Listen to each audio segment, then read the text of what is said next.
بسم اللہ الرحمن الرحیم۔ السلام علیکم ورحمۃ اللہ وبرکاتہ۔ سامعین و ناظرین، آج کی اس ویڈیو میں بتایا جائے گا کہ بیت اللہ شریف کی سب سے پہلے تعمیر کس نے کی اور پھر کتنی دفعہ بیت اللہ شریف کو تعمیر کیا گیا۔ لیکن اس سے پہلے آپ سے یہ ضرور گزارش کی جائے گی کہ اگر آپ ہمارے چینل پر نئے ہیں تو چینل کو سبسکرائب کر دیں، بیل آئیکن کو پریس کر دیں تاکہ ہر نئی آنے والی ویڈیو آپ تک پہنچ سکے۔ سامعین و ناظرین، کعبہ شریف کی تاریخ بہت پرانی ہے۔ کسی بھی زمانے میں، چاہے وہ زمانہ اسلام سے قبل کا ہو یا اسلام کے بعد کا ہو، کعبہ شریف کی عزت، عظمت اور احترام میں کبھی بھی کسی طرح کی کمی نہیں آئی۔ البتہ جن کے ہاتھ میں اس بیت المعظم کی باغ ڈور تھی، انہوں نے بہت ہی احترام اور عزت کے ساتھ اس ذی عظمت عمارت کو سنبھالا۔ اللہ تعالیٰ کی عبادت کے لیے روئے زمین پر سب سے پہلا گھر یہی بیت اللہ ہے۔ تاریخی حیثیت سے دیکھا جائے تو بقول علامہ احمد بن قسطلانی علیہ الرحمہ خانہ کعبہ کی تعمیر کے متعلق بتاتے ہیں کہ اس کی تعمیر 10 مرتبہ ہوئی۔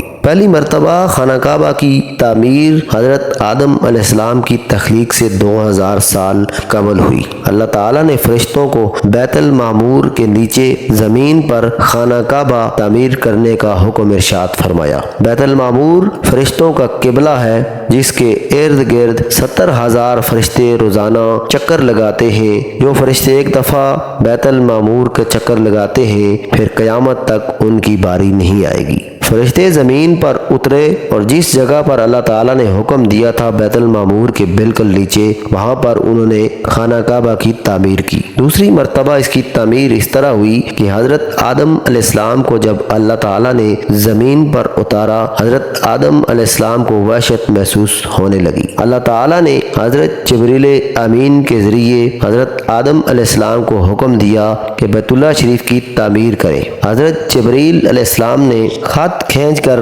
جگہ کی نشاندہی کی۔ حضرت آدم علیہ السلام نے بنیادیں کھودی اور حضرت حوا علیہ السلام نے مٹی اٹھانے کا کام کیا۔ پھر آپ کو طواف کا حکم ہوا اور فرمایا گیا آپ پہلے انسان ہیں اور یہ پہلا گھر ہے۔ سامعین و ناظرین، تیسری مرتبہ حضرت شیش علیہ السلام نے مٹی اور پتھر سے بیت اللہ کو تعمیر کیا۔ بعض نے فرمایا ہے کہ آپ نے صرف خانہ کعبہ کی مرمت کا کام کیا تھا۔ طوفان نوح کے وقت خانہ کعبہ کی عمارت آسمان پر اٹھا لی گئی اور یہ جگہ ایک اونچے ٹیلے کی مانند رہ گئی۔ پھر اسی بنیاد پر حضرت ابراہیم علیہ السلام نے خانہ کعبہ کو تعمیر فرمایا، جس میں پتھر اٹھا کر لانے کا کام حضرت اسماعیل علیہ السلام نے سر انجام دیا۔ اس خاص اور عظیم تعمیر کا ذکر اللہ تعالیٰ نے سورہ بقرہ کی آیت نمبر 127 میں بھی فرمایا ہے۔ خانہ کعبہ کو 5ویں بار قوم عمالقہ نے تعمیر کیا اور 6ٹی مرتبہ قبیلہ جرہم نے تعمیر کیا۔ قبیلہ جرہم میں سے جس شخص نے یہ کام کیا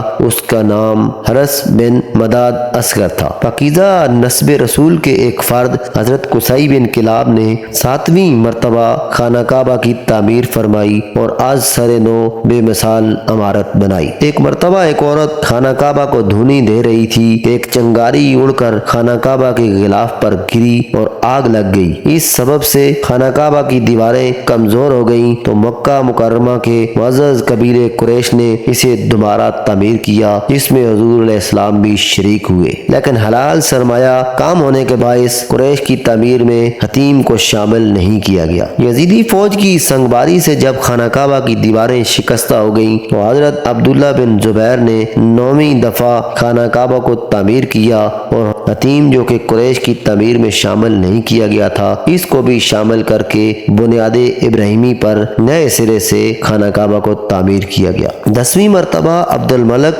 بن مروان کے نائب حجاج بن یوسف جو کہ ایک ظالم حکمران تھا، اس نے 74 ہجری میں پھر سے خانہ کعبہ کو قریش والی تعمیر کے مطابق بنا دیا۔ علامہ سلیمان بن جبل فرماتے ہیں بعض تاریخ دانوں کے بقول 1039 ہجری کے بعد بھی کسی بادشاہ نے تعمیر کعبہ کی ہے۔ مفتی احمد یار خان نعیمی فرماتے ہیں کہ 1040 ہجری میں سلطان مراد بن احمد خان شاہ قسطنطنیہ نے حجر اسود والے رکن کے علاوہ ساری عمارت کو بنیاد حجاج کے موافق تعمیر کیا، لہذا خانہ کعبہ کی موجودہ عمارت کم و بیش 398 سال پرانی ہے۔ امین ناظرین، یہ تھی کعبۃ اللہ کے متعلق معلومات۔ اگر یہ معلومات آپ کو پسند آئی ہے اور یہ ویڈیو پسند آئی ہے تو لائک کر دیجیے گا۔ حاضر ہوتے ہیں نئی ویڈیو کے ساتھ، اپنا خیال رکھیے گا۔ اللہ حافظ۔